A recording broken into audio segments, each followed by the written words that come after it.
And welcome to the Comic Corner. My name is Damon. I'm your host. What we do is news, reviews, and interviews for all things comics. And today I am joined by my good buddy from the West Coast, TJ, Fat Thor. How you doing?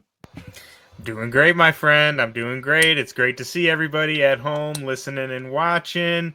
And I'm excited to talk about the comic books. I'm behind on a lot of things, but I also got to read a couple great things this week. So it's a good week for comics. Oh man, I'm gonna be telling you all the things that you missed out on because I'm Batman AF.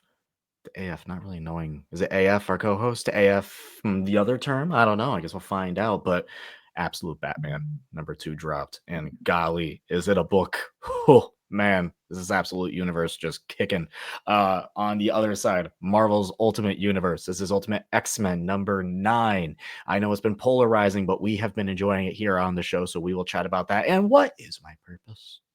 What is my purpose? Minor Arcana #3 dropped for most people. Go talk to your local comic shop if you haven't gotten it yet. But if you didn't get it this week, you'll be getting it next week. We will be talking about it this week. This is from Jeff Lemire. But first, as previously mentioned, Absolute Batman #2. I have read it, and I will tell you. I'm so jealous, dude. I Ah, I love the first issue so much. it's so good. I cannot So wait to good. pick up this book. Dude, it's just as good as like you've been expecting it to be, and it just has been. Nick Dragotta, Scott Snyder, what a duo this is, and what a book this is. I don't really want to go like too deep into this book, honestly, other than bats are crazy, as we previously said in the first issue, and it kind of becomes an ongoing theme throughout. Bats are crazy. This 6'6" behemoth of a Bruce is super just like oof, no like I don't want to say has no regard, but there's some insane things he does, just some wild decisions he does in here, and the imagery is just chef's kiss, right? It's a book I'm smiling my whole way through. There's a lot of stuff in here, and again, we compare Ultimate stuff and we compare Absolute stuff. And if you've been reading Ultimate Spider-Man in particular, there's a lot of just like winks, nudges to other things in like mainline continuity throughout Spider-Man's history. We're starting to get actually a little bit of that here with Absolute Batman, with like Batman's worlds, winks, nods, nudges to mainline Earth Zero Batman and Bruce and everything. Just what a time for comics. Like I'm a sucker for these. I don't think these little like nods to like the mainline continuities like equivalents will ever be dull on me. And I do think it'll be funny when eventually both of these two worlds kind of collide, ultimates collide, and then like absolutes kind of collide. But it's cool, dude. And I like, look, I'll just say this: Absolute Batmobile, fucking amazing. And there's our one F bomb. There's our one F bomb. I dropped it. You took it. I took it, but it deserves it. That Batmobile, man, just grinning ear to ear. It's So fun. crazy. It's crazy. I mean, I don't want to speak with authority on this because you read a lot more DC than I do, main universe DC. And But I'm it's not a DC expert by any means. That's AF. I'm kind of I yeah. float between the two. You know, I like I just mean fly you between the read two. more than I do, at least. But I think it's crazy that the absolute line is already better than the main DC line with like 3-4 issues. Like, I don't think so on no, that. you don't DC think so? main line has been super fun. That's No, why I I don't say I think don't want so to on speak with that. authority on that, but it's just Yeah, like I it's think DC crazy mainline. how good these have been. Yeah, Like, I think it's DC insane. main line is significantly better than Marvel's main line.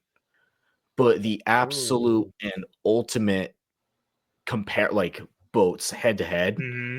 um are just like steps above them, but there's a lot of mainline DC books I just love and I enjoy, like your Action Comics or Supermans and the things that they're doing with the All In initiative. Whether for me, and it's funny, you probably feel the opposite, you being the Marvel guy. For me, there's a lot of mainline Marvel books, and I'm just kind of like, eh. No, I mean, I gotta say, we're in a weird period right now. I think in both universes, DC and Marvel. And I think my main point, maybe I shouldn't have made it just DC, but these alternate Fine. universes are kicking the main universe's ass, in my opinion. Yes, Like for the Ultimate most part, yeah. is going crazy. Again, these absolute books I think are just like phenomenally good. Like Hmm. I'm all no pun intended, all in on this absolute universe. And I'm not, I do read a couple DC titles. I mean, I got Wonder Woman, John Stewart, which unfortunately is coming to an end, Green Lantern I'm reading. But again, these just are just like in a whole nother tier of their own. Yeah, so let's not beat around the bush. I'll talk about this too. I know the book you haven't read yet. Hey, but Ultimate I'm X-Men loving number this series. 9. Yeah, Ultimate X-Men number 9 is great. This is from Peach Momoko, written, drawn, everything from Peach Momoko except letters. Uh, we look. I almost have to put a disclaimer whenever we talk about this, where it's like, I if don't you don't like this understand. book after 9 issues, like, just I don't think it's for you. And the Yeah. reason I love this Ultimate X-Men is because of how different it is. And I actually had a great conversation in my comic shop, literally like an hour or so ago, about almost like this feels authentically Japanese, right? Hmm. Not like American manga Japanese or like Yeah. the American perception of Japan. This feels, and because it is, because Peach Momoko is doing the writing and the art here, this is authentically Japanese, and it's almost going all the way back to extra traditional Japanese origins of the isolated island. And why this feels so separate from everything else is because that is like what Japan was for so long. It was isolated, it was by itself. Everything just kind of happened within it, it wasn't affected by the outside world for the most part. And that's why this story is just so fascinating, because it is small. It's so small for an X book, especially with all these other X books going on. We just had a new one drop today with Psylocke, another X book, another new run of X going on. But like with here, it's so small and contained, where you're just following these kids in a cult, and we see a little bit of some characters that we saw in the past, like in that last big 6 reveal, and you're digging in, like, who are you, what is this type of thing. And the cult that is like the Children of the Atom, I'm digging this, guys. Like, I'm digging this. And look, again, if you aren't, that's okay. You're valid into enjoying maybe the main line over this, or just thinking this isn't for you. But if you're enjoying this like I am, like I know TJ is when he's caught up on this, like, you're not alone. It's great, guys. It's just so different. I really, again, I'm behind a couple issues. I think not as far as I think I've read 7 maybe. But either way, I don't understand why this is like a polarizing run for people. Like you said, if you don't like it, that's fine. And not only that, but it's not like, I mean, we have Storm in Black Panther. We're getting an Ultimate Wolverine. So it's not like we're not getting, your favorite X-Men characters in the Ultimate Universe as well. And I Mhm. don't know, I feel like this is just kind of a problem, not necessarily a problem, but just kind of a difference in the mindset of like current comics, and like reading current comics is like everything is an event. Everything like has to connect with everything. And like I would say, kind of the MCU effect as well, where everything needs to be connected. It's like, I don't know, when I was a kid, I come from the days where everything, like something can be just on its own, right? Sure. And that's how I feel about the Ultimate X-Men. Like it's a story taking place by itself. It doesn't have to affect everything else in the Ultimate Universe, but maybe we get a little connection here and there, right? And it's like, I don't Mhm. get why it's hard for people to wrap their heads around that. I think Yeah. like And they my think my it last has to connect. Yeah, my last point on that is also like Ultimate Black Panther is pretty self-contained within like that world and like all the events going on in Africa. We do not have Hmm. like a Europe book going on right now. And Spider-Man is supposed to be like that North American book, while the Ultimates is the thing that's like the world building. We're Yeah. kind of stretching our arms all over the place all around. And that's like the interesting thing there. It's just great, guys. We're in such a great age for comics. And again, you don't have to love everything. You don't have to love every movie that comes out. You don't have to like every TV show that comes out. You don't have to love every comic that comes out. But I have been loving this. TJ, you picked this from Magma Rome Yes. Eternal. Tell me about this. Yes, our friends over at Magma just released another great series, Rome Eternal first issue. And this, I mean, it's the first issue, so it's kind of hard to really like gauge it and be like, oh, you know, it's this or that. But I really enjoyed it. It at least hits the perfect themes for me of sci-fi and kind of mythology, more like so like history, you know, Rome versus the Greeks.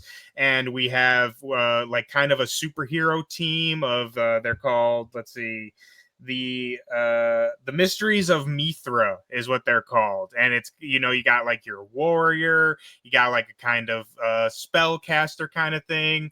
So again, interesting first issue. I enjoyed it. And it again, we've talked about this plenty of times for number one issues. It did its job in piquing my interest, and I want to read issue 2. And I'm excited to see where this one goes. It's we got written by Homero Rios and drawn by Diego Yapur. Hope I'm saying those names right, but yeah, again, I mean, we talk about Magma a lot on this channel. We've been covering pretty much all of their titles. So I mean, they have my loyalty at this point. I've pretty much enjoyed every title that they've done. So again, this one I'm interested to check out. Again, if you're a fan of history, sci-fi, kind of mixing of genres, check this out. We got like laser guns with like spears and swords, so it's like that's cool as hell.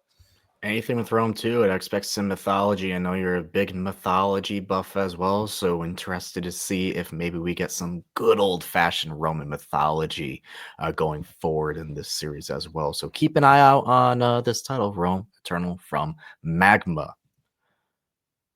Minor Arcana by the Jeff Lemire, written by Jeff Lemire, art by Jeff Lemire. This is Minor Arcana number 3 from Boom Studios. This is a book I was very excited about. I've said it multiple times. I'll say it again for anyone who is not familiar with this book.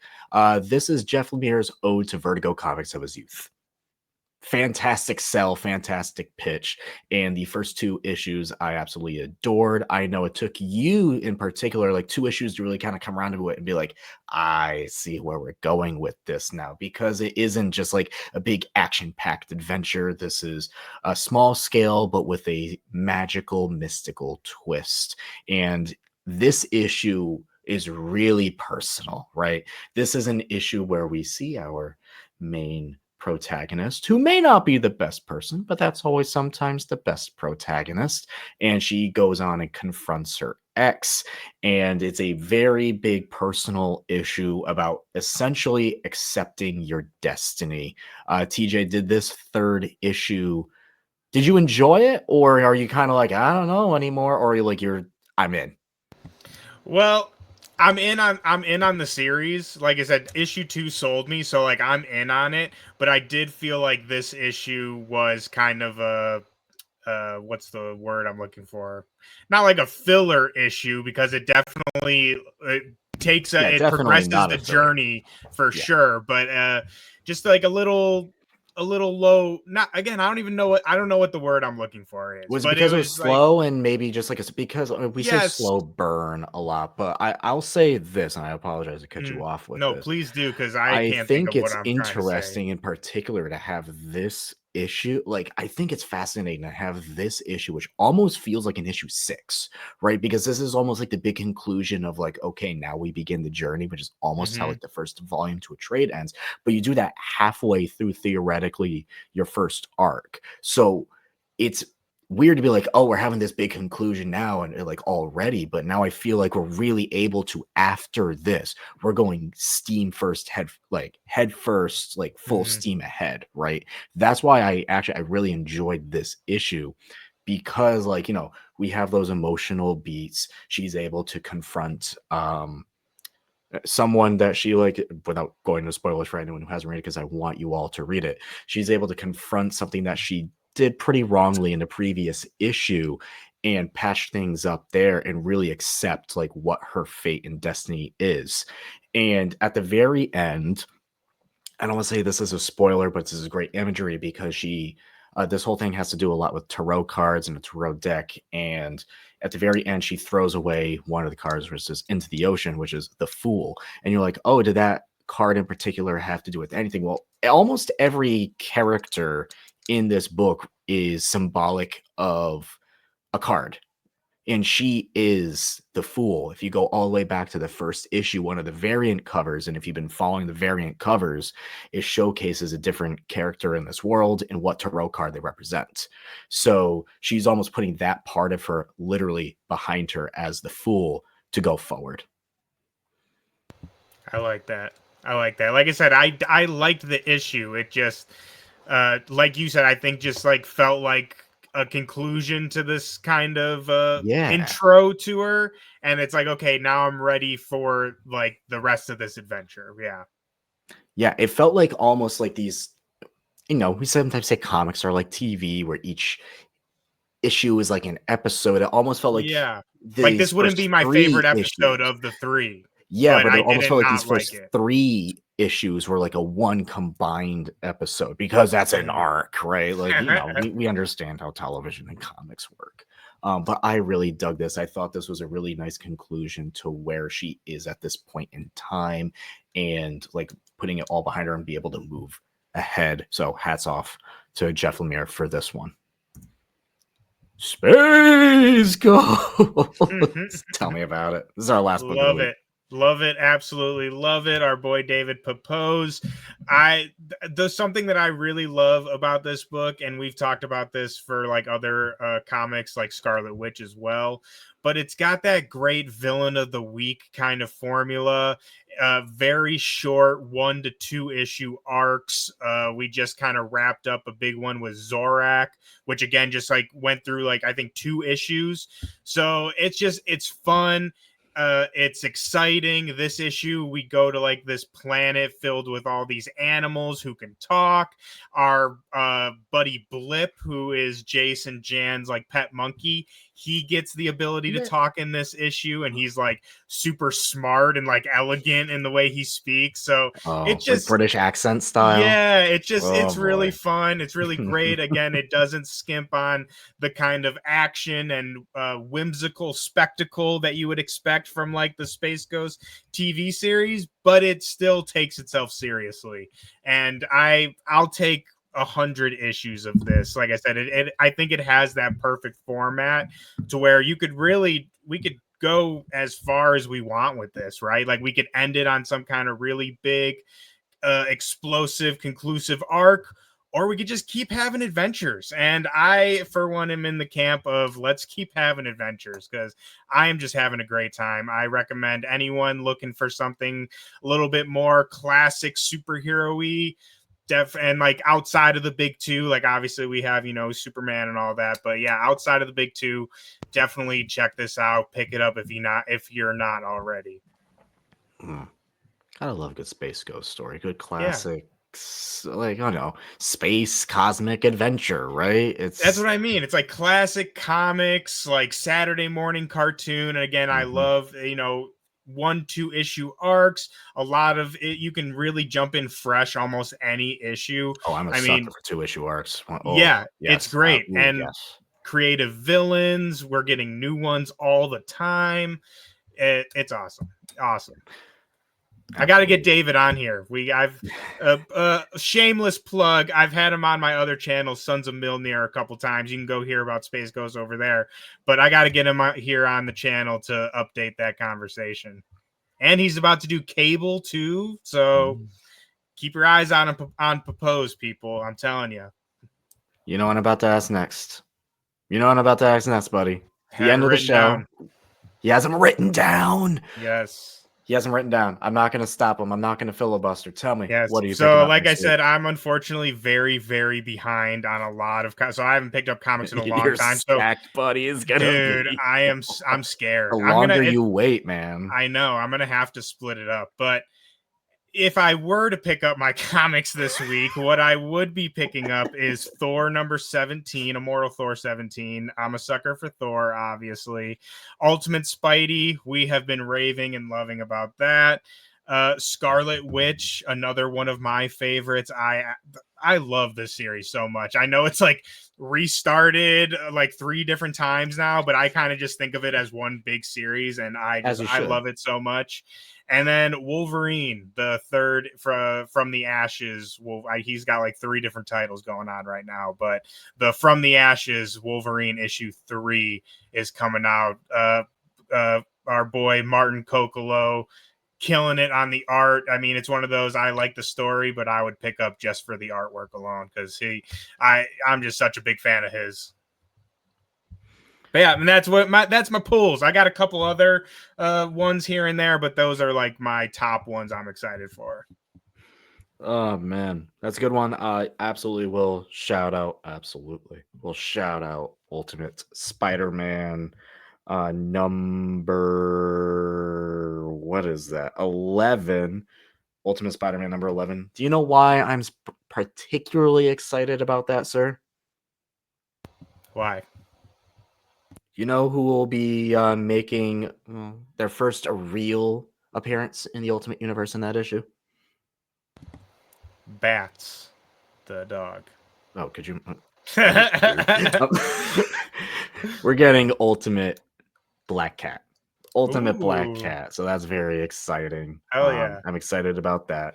Also want to shout out Action Comics. Mark Waid's weekly run has been super fun, and diving deeper into the history of the Phantom Zone. And that issue also came out today, and so it will come out next week. But I figured like doing it every other week to let people like kind of catch up a little bit, because it is a weekly run of a story right now, and he's been killing it on that.